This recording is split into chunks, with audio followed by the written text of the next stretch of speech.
All right. 1, 2, 3. He He shoots shoots through the through the stars. stars. Oh, that's He too much. buys Snickers bars. He's the kid with the flap Nick! board inventions. Ah! He's got Super a flap powered board. mind. A mechanical Stupid dog. No one likes it.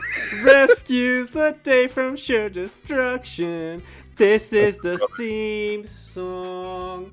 What sort of theme song literally says Jimmy Neutron. Yeah. that? Should be more of a thing. Every theme song should just say this is the theme song. I mean, yeah. I So feel like you it's, know. What if you forget? What if you think, oh yeah, this is a great OST of the show? No. This one lets you know it's the theme song.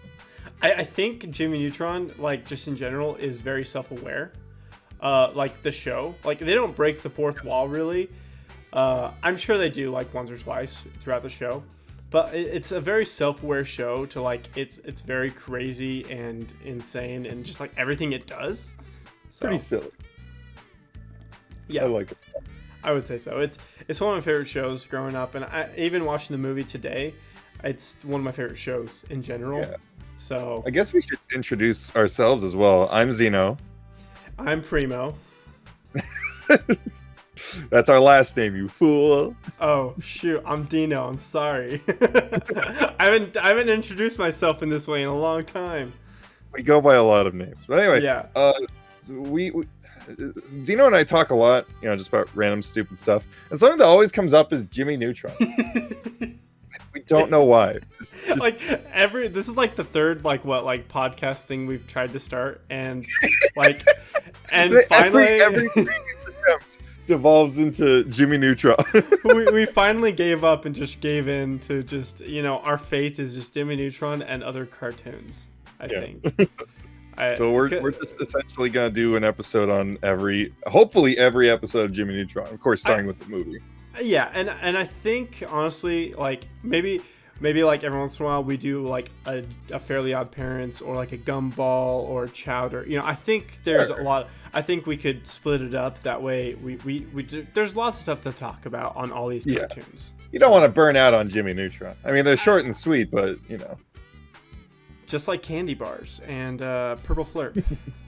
Oh, Purple Flirt. I always thought that it sounded like a cool soda. But in hindsight, I'm like, that sounds absolutely disgusting. And Cindy's like, it's 98% sugar. That is like, oh man, I want to have one just to have one. Like all you could. cartoon You literally foods. just need to get like a cup of sugar and put like purple Kool-Aid over it. And then, a few drops of water. Yeah. I assume it's I assume it's grape, or they're just drinking little sugar. Like it's not like it's not the janky animation that makes it look like this like straight stream of purple. It's just sugar. So what is Jimmy Neutron, my friend? Jimmy Neutron, an 11-year-old boy genius. He lives in Retroville with his parents Judy and Hugh and his robot dog Goddard. Jimmy's friends are overweight Carl Weezer. Oh my gosh, I didn't realize it had that on the wiki. And hyperactive. The wiki article. What the hell? He's a little chunky. He's not overweight. Well, he's literally round. So he's like 9 years old. It's like baby fat. I don't know. Look at Jimmy and Shane. They're not anywhere normal, but like Shane is missing like half of his skull. But look at what's his? I don't know his name, but the guy who owns the candy bar. Like he's round.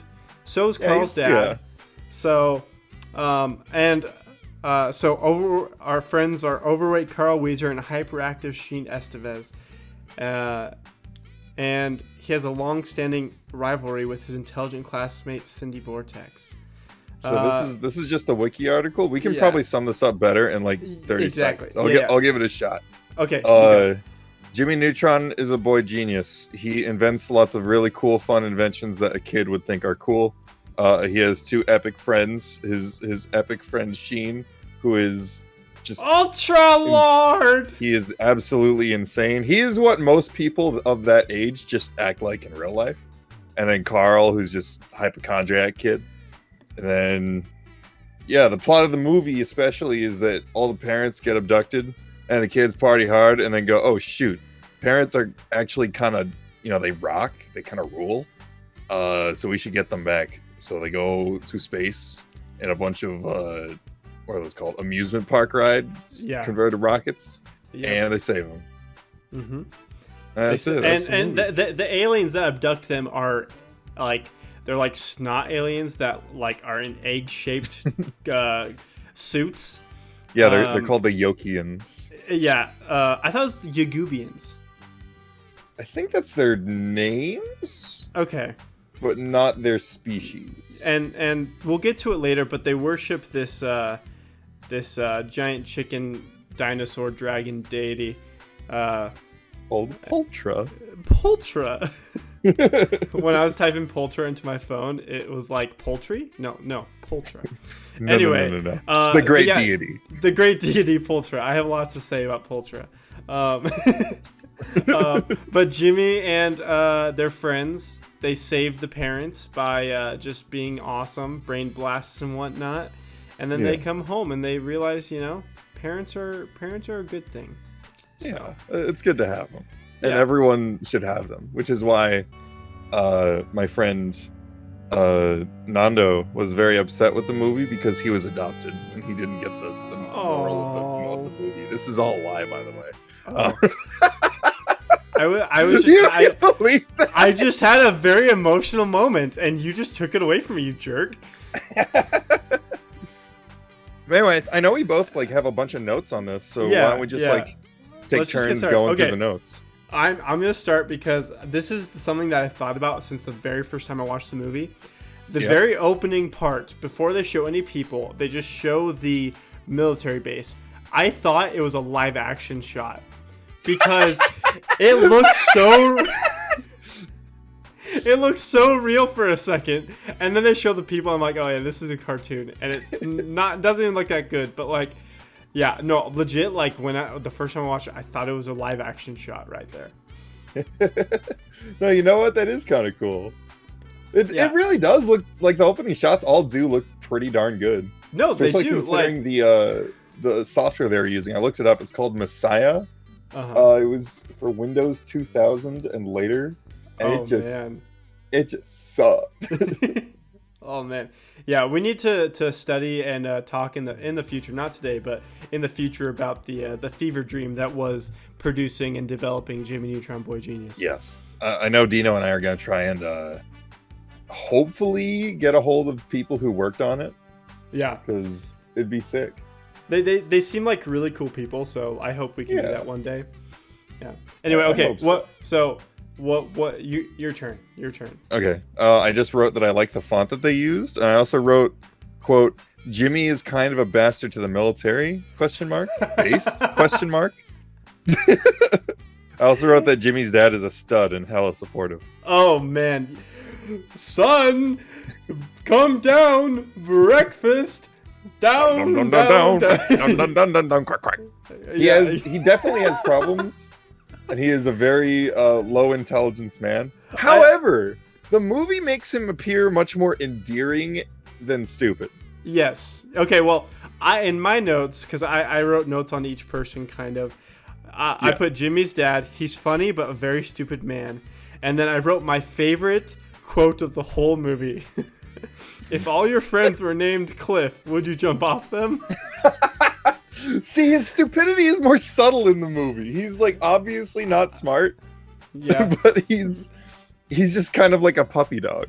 Yeah. No, and I get that. I actually do get the endearing part because he is very supportive. He supports the mom, which the mom's amazing. She's a great character. So that's Jimmy's dad. Dude.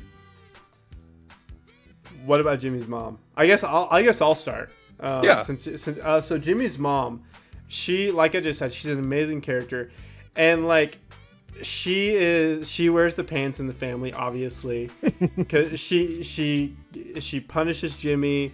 She's the one who does all this saying no, you can't go out. But she works on cars. She does all the cooking. She's just a super mom. Yeah, she's almost like a parody of the the nuclear family, trad wife kind of stuff, because Yeah. not only does she do all the things that like a traditional wife would do, but she also is like, she literally does everything. Yeah. Yeah. Like I don't even think the dad does a job. Like, No, what, he does. what do they do He for does. work? He does have a job. He is a car salesman.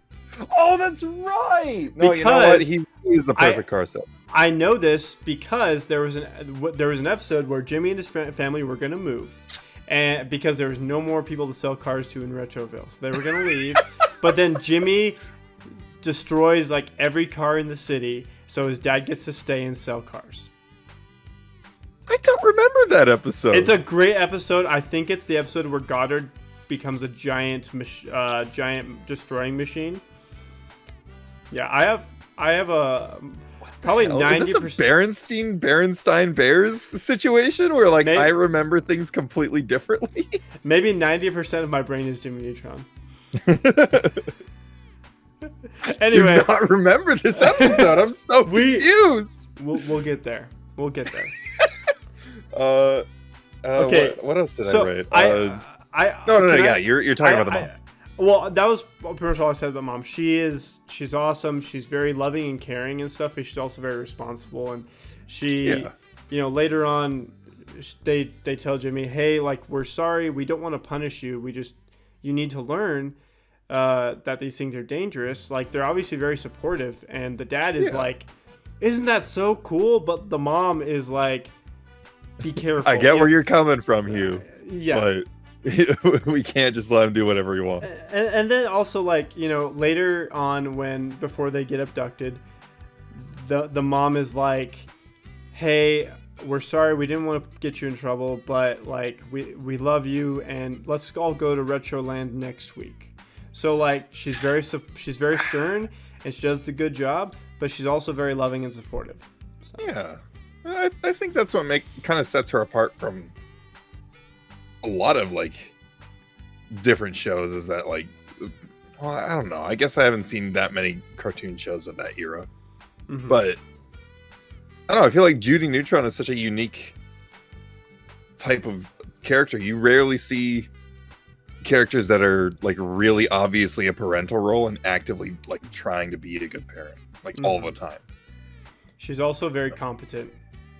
Yes. And this is from a time, like, obviously it's different now, but like back in the early 2000s, in media especially, women weren't seen as like competent role models, but she has a lot of skills and does a lot of amazing things. I think that's a bit of an overgeneralization, but yes, I do agree that she is. She's a strong lady. I don't think either of us have enough experience with all of 2000s media. No, we don't. No. I'm saying like, just in general, like back then, it seems like, like think of Dexter's Laboratory, his mom. Think of Fairly Odd Parents. Think of just a third option.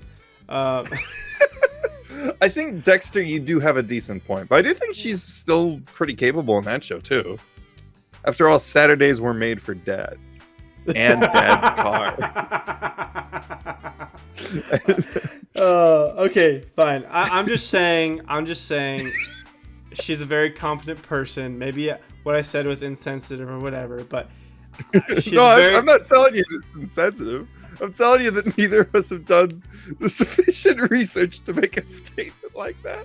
Okay, fine. You know what? If it were the 60s, I'd agree. 100%. Okay. Well, this show, Retroville, all the designs are very 60s oriented. So there's that. Yes. Zino. See, that I can agree with. I love the look of Retroville. Everything about like it just feels so 70s, and like if you grew up in the 90s and you're like going to like one of your parents' old towns, a lot of the time it did kind of feel like that. Like, the ice cream place, the school made of bricks. But maybe that's also an overgeneralization. I haven't been to many schools. I have been to many schools made of bricks. Me too. What else did I write? I wrote down that Carl's like shirt when Jimmy like tears the thread off of it. Like what freaking cheapo dime store did they buy his shirt from for it to just tear up like that? Is Carl secretly like in mega poverty and they just they can barely afford the house. Nani, nani, nani. I don't know. I want to get back to Carl. I want to get to Carl in a second because one of his best quotes is like one of his earliest quotes in the movie. But what does he say? We'll get there in a second. I'm sorry. Because I know you appreciate character design and just like art and animation and stuff. Yes. One of my favorite things about like just like actually like looking at the show, the movie, and you know, in the future of the show, and like trying to look at everything is, well, one, the character designs are all really great. They're all very distinct. But some things I noticed were the bus driver, he's wearing an eye patch. Like, he is wearing an eye patch. It's like they didn't need to put that in there, but they did, and I remember that, and I will always now remember that. I remember that there's a lot of background characters that just like show up in the show all the time. Yeah, but it's not like The Simpsons where they have like a set like backstory and history and whatnot. They're just, you know, they're just there. And it's nice to see the little details of broken people in this imperfect world. Yeah. Well, I also have just janky characters in the background. Like there was a lady walking her dog, and it just like you could tell they wanted to put it in there to make the world a little more filled up, a little more real, because like there's not much people on the street. But at the same time, it's like maybe if they didn't put it in there, it would have been better. So I guess we'll have to see. I guess we'll have to see. Okay. To Carl. Oh, right. Oh, yeah, sorry, Carl. sorry. Carl's a good boy. He's. Sorry, you go on. I've been talking a lot. He'd be the protagonist of a lesser show. He's kind of a dink. I would agree. I want to say I've seen a show where someone like Carl was the protagonist, but I can't remember. Yeah, I will say out of this whole movie, Carl is my favorite character. I think so too. I don't know if that'll stick with like the whole show because like I like a lot of the characters, but Carl is my favorite character of the movie. I think so too. Although I will say, Sheen gets honestly all the best lines in the like, just straight up. He does get a lot of good lines. It's true. Every scene Sheen is in, I always find myself thinking about what he said and going, "All right, you know what? That was pretty good." Maybe that's why he got his own show later on. I'm gonna go through like 4 or 5 of my notes real quick, and then you just stop me when you hear something that's like, why did you write that? Okay. Can I just, because I talked about it before you do that, can I just say the Carl quote? Yes. Sorry, I cut you off. No, you're good. Jimmy, you want to see a frog? Oh, that's great, Carl. Yeah, and then Carl's like, "What are you drawing, Jimmy?" And Jimmy's like, "Oh, it's a prototype for fly mode on Goddard." And he's like, "That's pretty cool too." And it's like they have such a wholesome relationship. Like they're actually extremely supportive of each other, and like I think that is not shown enough in just media in general. Like there's a lot of friends and people that are like in relationships, but like they're very supportive of each other. They're very nice. Like Carl, like after the show and tell part, he's like, "Hey, I liked your broken shrink ray machine. I thought it was pretty cool." Yeah, Jimmy, I liked your. Cut that out. Censor that. I will. But no, I think my favorite part of the interaction with the frog thing, where he's showing him the frog, is just like when he goes, "Oh, that's great, Carl." Carl just kind of goes like, "Thanks." And he kind of like looks up as if to be like, just kind of humble about it, but he knows that he did like his drawing owns. Yeah. Even though it's like an oval with like 4 limbs. But he knows it rocks. Like he owns it. Oh, Why the flip didn't he do that for show and tell? Yeah. Well, it's because show and tell they had to set up the his weapon for later on in the show. Oh, right. You're right. Yeah. That's good script writing. Which no, actually, legit. I was thinking about it. They did so good. Like everything used by the kids to stop the bad guys, they had set up earlier in the movie.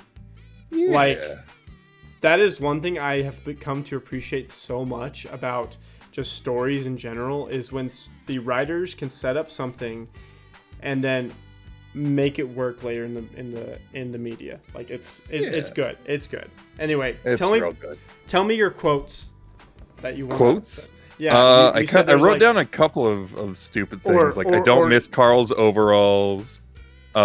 Jimmy destroying the chimney is good because heat pumps were going to be like a big thing pretty soon, and they're much more energy efficient. I wrote that Jimmy obviously has cavities because the program he uses only sees like the front of his teeth when he's brushing. Because like it lasers them, right? But like he's not laying down in a dentist chair and it like shoots down. It only shoots in front of it. So like he definitely has rear cavities. Let me stop you there. I was watching this very close.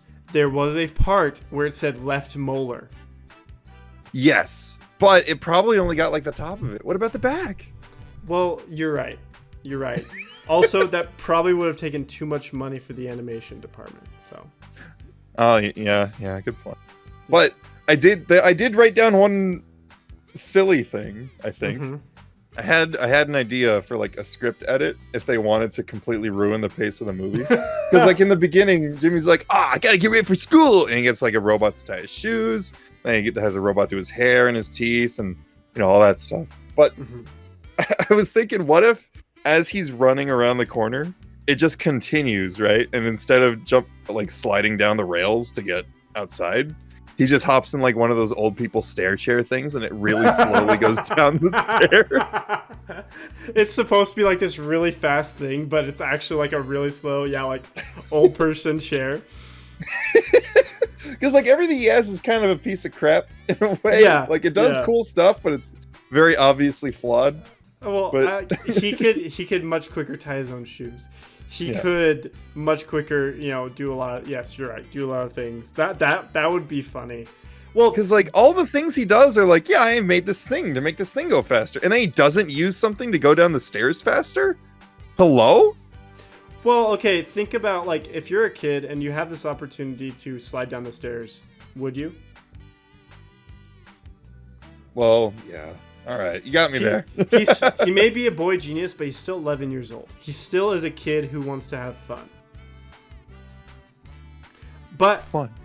I think that if they did a montage of like if they sped up him doing the like tying his shoes, washing his brushing his teeth, doing his hair, all that stuff, and then like did that really quick, and then he goes to the chair and he's like, engage, and he pushes a big red button and it goes super slow. That would have been a really good joke. That's kind of what I was thinking. That like, I guess he could. I know like good comedy is done in threes, and there were like 3 things that he did upstairs. So it's like, that's fine. But like, I don't know. It would have been a good payoff to a thing that could work but doesn't, and also is just silly. Yeah.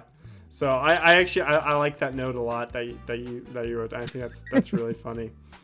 Also, during the show and tell part where like Cindy is like showing like a bunch of dinosaur bones and talking like pseudoscience gobbledygook, like it's freaking stupid. But she said that the fossil to chromosome ratio is high, which like what? Why is that a good thing?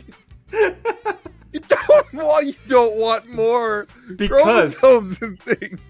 Because higher number mean better. Yes. So women better than men because higher chromosome. Give me some of yours. I've prattled on long enough. Well, I kind of like. I wrote a note for Carl, Sheen, and Jimmy, just like all 3 in a row. Yeah. Sheen, my one note is I'll try lard. I wish I could do his voice. Like it's so good. But he's so excited about everything. Okay, and then later in the movie, this is actually really nice. Sheen said when he gets his dad back, Sheen says, "Ultra Dad," and then his dad said, "Ultra Son," and you're just like, "Oh man, that's probably why Sheen loves it so much, is because like they do it together." Yeah. Like I know his dad wishes he had more time to do stuff because he just fixes air conditioners all day. Yeah. No, like there's actually some good characterization for his dad, and yeah. Now, okay, one thing about Ultra Lord that I've always noticed is like his armor is like the back of a 60s car. Yes. But you know what's something I like never, well, I guess I never saw the other show at the time. When they're like at the theme park, right? Mm-hmm. And Jimmy and Carl are in like the eyeball and it pans down and there's Sheen talking to the guy in the costume of Ultralord. Yeah. He's like from the front, he's basically wearing Super Saiyan armor. Is he? Yeah, like you know the freaking like it's got the pads with like the horizontal lines on it. Yeah. Yeah, Ultralord's suit is covered in that stuff. Oh shoot. Dang. So like, is he supposed to be Goku? No. Of course not. But I think that's cool. Like design that they, because the like Dragon Ball Z designs are very distinct. You know, like if you see, you're like, oh, that's Akira Toriyama. Like that's Dragon Ball Z. So yeah, I don't know. It's not Goku. Shut up, Zino. No, you know what? No, that I know what it is, because you mentioned that a lot of his stuff looks like the back of a car. That's just the leather seating of the car. Oh shoot, you're right. You're right. Oh man, that's good. That's really good. I like that a lot. What else I wrote down? I wrote down that Cindy is the OG tsundere, even though that's obviously not true, but she very much is a tsundere. Also, no, that's true. This is Jimmy and Cindy have had a crush on each other since the very beginning. Oh, absolutely, 100%. I thought it only happened like in the episodes where like in the Valentine's Day episode, and then in the episode where they're on the desert island together for a while.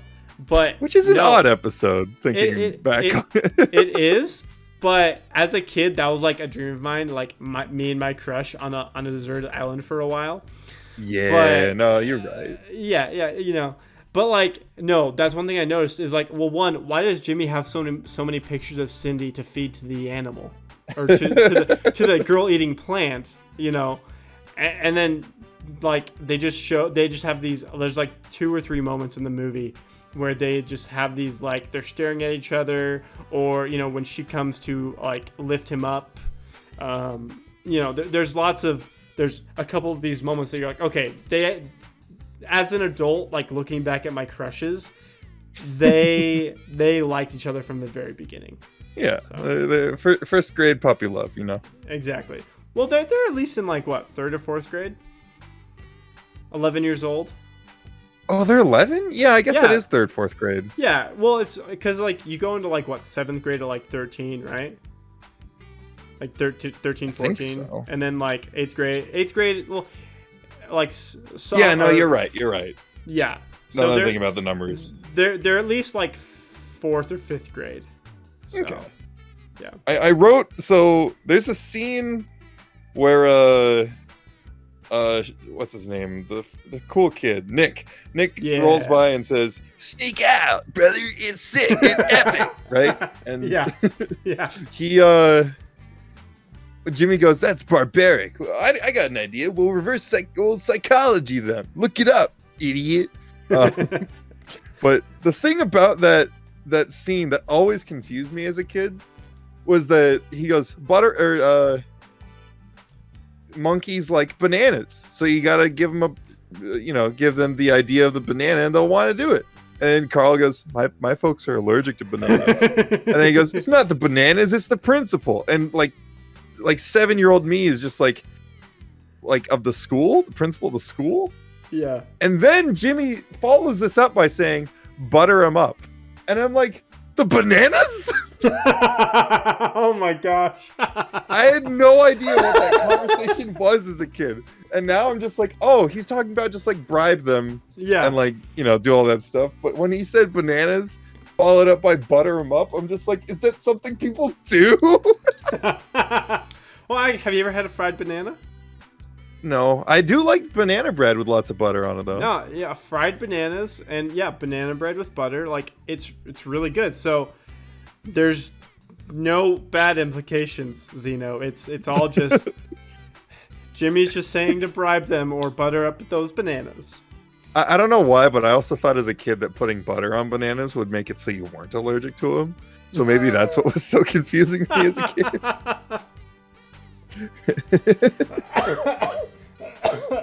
Also, you were talking about the girl eating plant scene where he like shows them pictures of girls or Cindy and two guys, and it always eats the Cindy picture. Yeah. During that scene, he shows you like the burping soda, guaranteed 1 burp per sip, right? Jimmy, that's just sparkling water. That's Hey, he's a boy genius, and he came up with sparkling water. That's a drink that makes you burp every sip. That's literally just sparkling water. I mean, that's literally just like a certain type of root beer for me, but yeah, you know. Which root beer is it? I know you're a root beer connoisseur. Man, you know, like a Shasta. Oh yeah, Shasta. I'm gonna do a quick tangent here. I'm sorry, but I'm doing it. So there's a spectrum. There's like Shasta, and then there's like old-fashioned root beer, which I know you like. Old-fashioned root beer is super creamy and smooth and like not much carbonation. Then it goes like mug. Then it goes A&W because it's kind of in the middle.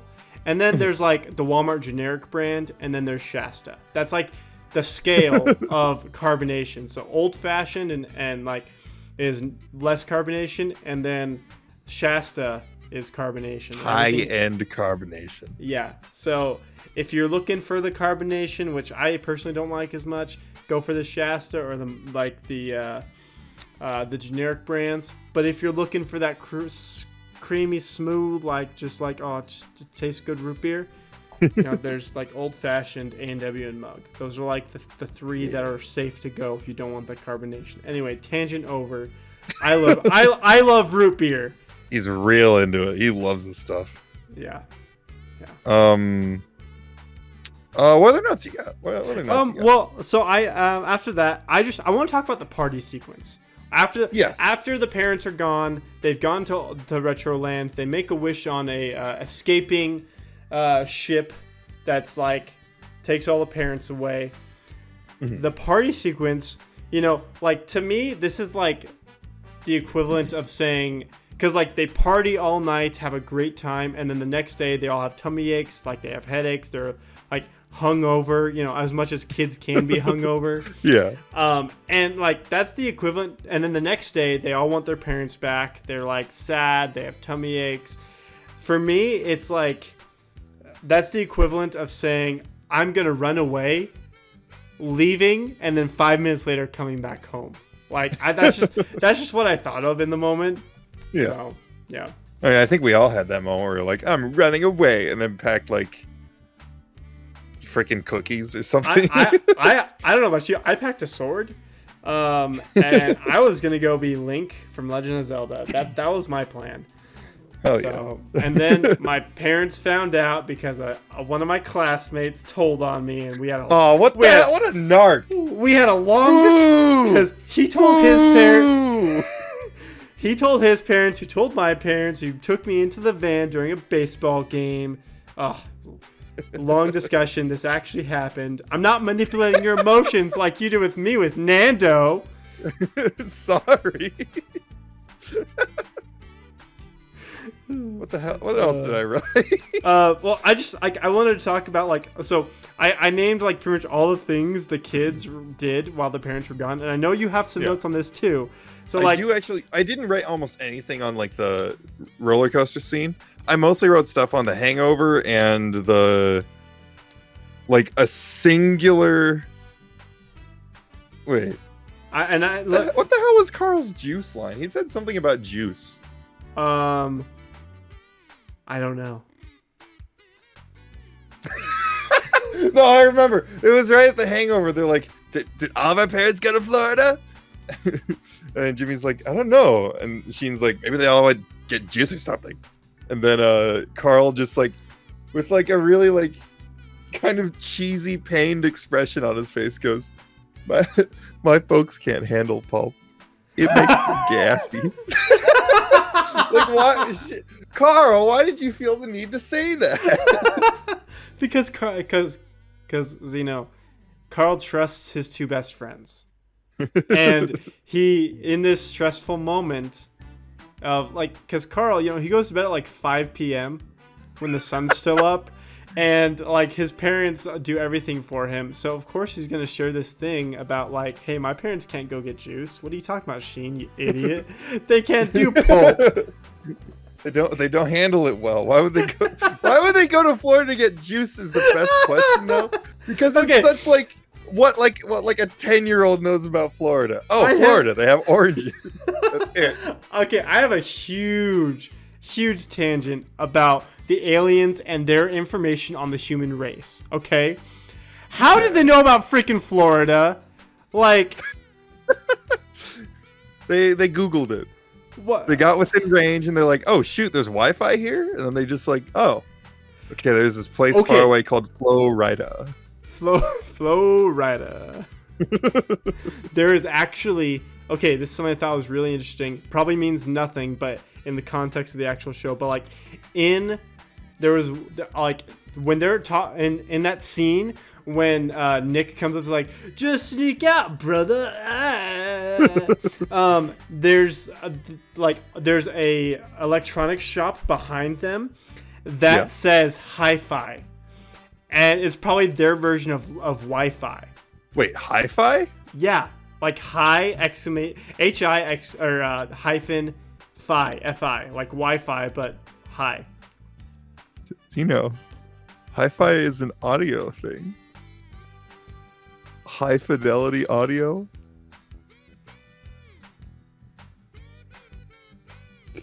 Did you think it was like a different?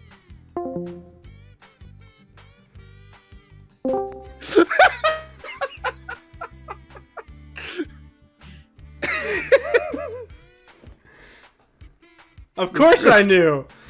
I knew. Yeah, hi-fi thing. You just wrote it down because you're like, wow, they have high fidelity audio here? That rocks. Shut up. I knew it wasn't their version of Wi-Fi. Shut up. I do have a couple notes about like the party scene and like the aftermath. Oh, so do I. But I just like I'm just so like curious of like how the aliens knew so much about like the humans and stuff. But actually, I have things to say about that later because there's some things they say that like just listening, you're like, oh, that whatever, human sacrifices. But no, like anyway, we'll get to it. Let's talk about the party scene. All I wrote down for the party scene is, Sheen, you moron, you pee towards the drain. He is very obviously peeing away from the drain, meaning it just goes all over his feet. What a freaking idiot. Okay, well, first of all, censoring. Because they don't want to show a kid's cartoon dick on the show. Yeah, but they could have had the other side open and he leans out that side. I know, he'd be peeing towards the drain. Sheen's an idiot, okay? That's true. You got a good point. You're right. Yeah, no, I actually, so I kind of wrote a list of like the things they did, like when their parents weren't there. So the first one is walking up the down escalator. Every kid does that. Like, why are your parents not letting you do that? That's not very dangerous. The kid where he goes out like, my clothes don't match. It's like, yeah, that makes sense.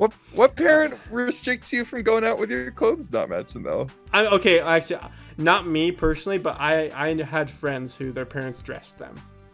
So. Oh. Yeah, I can see that. Yeah, you know what? Yeah, if I were a kid and I was forced to dress a certain way all the time, I'd want to rock out with different clothes. Carl riding a llama, he is just like otherworldly. Like he is, like this super slow baby fat kid who just can't do much. But then like all of a sudden he can ride a llama like a surfboard, like on like standing up on it, like jeez. I did always really like that so another weird thing that I remember from my childhood is that when they're talking about like all the cool things they're going to do at Retroland, after Nick tells them to sneak out, and they're like, nah. Carl says, I'm going to touch a llama. Right? Yeah. That's what the script says. If you Google the Jimmy Neutron Boy Genius script, it would say, "Yeah, I'm gonna touch a llama," but Carl says it like, "Yeah, I'm gonna touch a llama." And as a kid, I always thought he was saying, "I'm gonna cha-cha-rama," like he's gonna do like some sort of dance that I'd never heard of. And I'm like, what is he saying? Why does he say it like that? I mean, to be fair, the cha-cha is a dance. That is true. Yeah. I wouldn't mind if there was a cha-cha real smooth, like dance break during like the theme park section. You saw how his dad danced, so there you go. I would like to point out something very odd during the hangover scene. Uh-huh. Jimmy opens the fridge, right? What did you notice? What was in the fridge? Oh my gosh! There's like 100 eggs. Why do they have like so many eggs? I don't know. Also, the first thing Jimmy says is, "Mom, did you buy more Purple Flurp?" Why is he able to drink Purple Flurp at like 7:30 a.m.? Like, maybe it's a Saturday. Oh wait, no, because they were talking about it was a school night. Exactly. Jimmy. But yes, why did they have like 100 eggs? Like, I mean, I guess the dad likes them. True. I think it's to show, how many what are the aliens called? Yokians? I think it's to show how many Yokians the kids are going to kill and murder. It's foreshadowing. On their conquest to defeat the Yokians. See, I just thought this was a setup for the Costco spin-off where they exclusively like do adventures at Costco and buy like the 5 dozen egg cartons. Like 10 of them. Yeah. This is just Costco lore. This was all sponsored by Costco. Oh my gosh, Costco lore. No, actually, okay, one thing I thought was really interesting, like not necessarily funny, but like, so after the parents are gone, there were kids that took on jobs. Like there was the waitress, the hostess in the candy bar. There was the girl taking orders. There were the people doing the newscasting. Like, why are these kids taking on jobs? Like, just do whatever you want. Gosh. I guess kids are just sometimes see like a need and they're just like, oh, I should probably do that. Yeah, I think the most impressive thing is that they figured out how to get the news work. Yeah. I mean, kids are pretty good with technology, like, if they're exposed to it, so. Oh, sure. But well, I guess if it was bring your kid to work day enough times at the the news station, I could see that. No, I just thought that was interesting that these kids still like took on jobs to like share information, So, also one of the last things I have about the hangover scene is the cotton candy kid.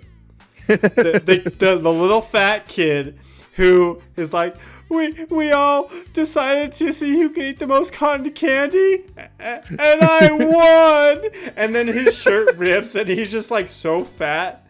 Oh man, it's kind of impressive getting that fat from cotton candy too, because like, damn it. It also is a cartoon. Well, because like you've eaten cotton candy, we've all eaten cotton candy, right? Yeah. Like it just melts in your mouth the moment you like put it in there. Like it's essentially you're essentially eating nothing. It's pure sugar. But like, how much would you have to eat to get that chunky? Obviously, he won the cotton candy competition, so he ate all of it. I mean, okay. The other kids that ate the cotton candy. That's how he won. And I'll never lose again. Looks in the camera. We had a cotton candy competition, and I won. Bell tolls while zooming in on a gravestone. Bang. Bang. I really didn't write much after like the second half of the movie, because that's like, as a kid, I remember being like, or not as a kid, but like as an adult, I watched like some of it with like a buddy of mine, and I was like, this movie really is just for kids. Like, obviously. No, it is. Okay, well, that's a good segue into the spaceships. So, after they find out that aliens took their family, and they find out what happened, where to go, Jimmy explains, like, this is how we get there. We're going to make everything in 2 days. My question for you, Zino Primo, my brother by blood, yes, and is what spaceship of all those would you choose? Oh, obviously the one Carl had. The butterfly? Yeah. Oh yeah. It rocks. It's got a cool face. It's always happy to see you. 2, the landing gear is the best. It's got little feet. It's just boots. It's just little boots. And other than the fact that it doesn't, start up so good, it's got good maneuverability. You can see everything around you. It's got good wings for like turning and whatnot. It makes the most sense. Yeah, just makes sense. No, I would take Cindy and Libby's because it has a drill on the front. The drill is sick. It just makes sense. Like if they're gonna encounter asteroids, which they did. So I just think like it was such a kid choice. Like, yeah, we're gonna take the Ferris wheel that's always spinning, or we're gonna take the one that your head is connected and go for hours or days or months in space and get our parents back. Like, maybe they should have thought that part out a little better. Well, okay, they're high on cotton candy and adrenaline and the other children. Obviously, they're gonna pick the most fun rides. It doesn't help that like the one that makes you puke the fastest is like the highest capacity ride. Oh yeah, no. Like they should have thought of that. They should have been like, hey, let's put something here so it doesn't spin the whole time. Yeah. Biggest mistake of my career. I loved seeing, like, obviously it was fun to watch as a kid, but like looking at it, I'm like, that would actually be really fun, and like to take all those ships. I did think the dragon one that was like an Eastern dragon, like serpent that could like twist and turn and move around. I thought that one was pretty sweet too. I did too. However, I did not appreciate the anal joke that it had, like when they're like building the rockets. Oh yeah. Just lower it a bit more. Just ram it in there, Jimmy. We should just ram it in. No, that wasn't the one I was talking about. The one I was talking about was like it was the roller coaster one, and it was oh yes, no, you're right. But I did think that joke was pretty funny.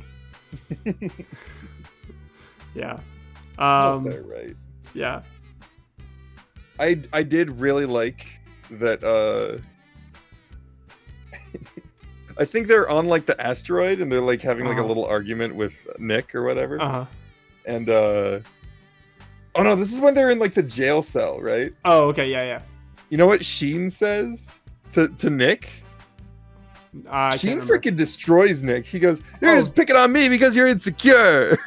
Oh shoot! Dang. And it's like, damn, Sheen knows what's up. Sheen gets the world. He just he's using like a fraction of his power to destroy Nick and putting him in his place where he belongs. Well, we learned that Nick's just a little jerk, little baby. Anyways, so like he's just all talk. Yeah. I wrote very little for this part, so I'll let you like take the reins towards the end of the movie. So when they get to the aliens and they start like they get into the throne room. Well, earlier in the movie, when the aliens get there, they're like, at long last, we found them, like humans, like sacrifices. And then, like later on in the commercial thing where they're explaining what they do to these humans, it says very specifically, actual human sacrifices. So like, what have they been sacrificing before they found humans? They found a planet entirely populated by deer and just called it good. Yeah. No, but like they don't say, oh, more human sacrifices or just human sacrifice. They say actual human sacrifices. Like maybe they meant like as like this is not a dramatization. This is actual footage of one. Actual footage. It's just Jimmy's dad walking like Bigfoot. I would love that. Right. I would love that scene so much if that was real. Yeah, no, but that was just I heard that I was like, wait, what the heck? Yeah. No, okay. Next, I only have a couple more notes here before the end because the ending was like 20 minutes. It was actually pretty quick. Yeah. It's a Okay. much shorter movie than I remember. Well, it's like an hour 20 minutes, but yeah, it's still kind of short. But it was a Nickelodeon movie, so they're not going to be super long. But like Poltra, their god, who knows how many times it's been reborn and whatnot, is like the embryo, like the beginning of some eldritch horror that is just going to take over the world. Like, it just needs human sacrifices. Like, it does not want to eat the aliens. It wants to eat humans. And I think that's actually really terrifying, that there are some really scary things in this show. And I think so too. Or if you think about it, it's kind of terrifying. I just think that Poltra is some eldritch horror that is going to eventually eat the universe. And I like that. I like imagining that it gets bigger every time it reincarnates. Mm-hmm. Because obviously it reincarnates. Like, it's their god. Their whole... It doesn't just go back into, like, an egg. Yeah. It probably lays one and then dies. Exactly. Their whole society is based around eggs, and their ships are modeled after their god. Obviously it reincarnates. Like, this is hard science. This is real. So... I only wrote one note on Poltra. Okay. And there's have you ever heard of the movie Norbit? Yeah. Yeah. So I know nothing about this movie. I've never seen it. But I heard someone talking about it, and he's like, it's the worst joke that's ever made me laugh. And it's right at the beginning of the movie. They're like passing out like turkey to like all the like friends. Yeah. Or like, and the brother and whatever. Mm-hmm. And he goes, for you, Jimmy, leg. And he gives him the leg of the turkey. And he nods. Goes over to the next person, breast. Gives it to him. Goes over to the next person, thigh. Gives it to him. And he goes, don't worry, Norbert. We saved the best piece for you. And he goes, yeah? What is it? And he goes, turkey ass. And then it zooms in on the turkey and it just looks like a big butt. That's all I wrote down for Poltra was turkey ass. Okay. Because it's gonna sit on him and it's got a big butt. It makes me smile thinking about that. Yeah. No, as we're getting towards the end here, that was pretty much all I had to say about Poltra. I know I said I had a lot to say, but it was just how it's this eldritch horror that's gonna one day eat the universe. But the one of the last things I have to say is, like I mentioned earlier, these kids murdered like 30 of these aliens. Like, oh, for sure. I am very positive they cannot live outside of their like suits very long. Like, they killed a lot of those things, and they have no remorse. Well, we know at the very least that like the king and his brother survive. Yeah. Because there's like an episode later on. Yeah, there's some sequels. I do have one last scene or line from Sheen that I remember fondly.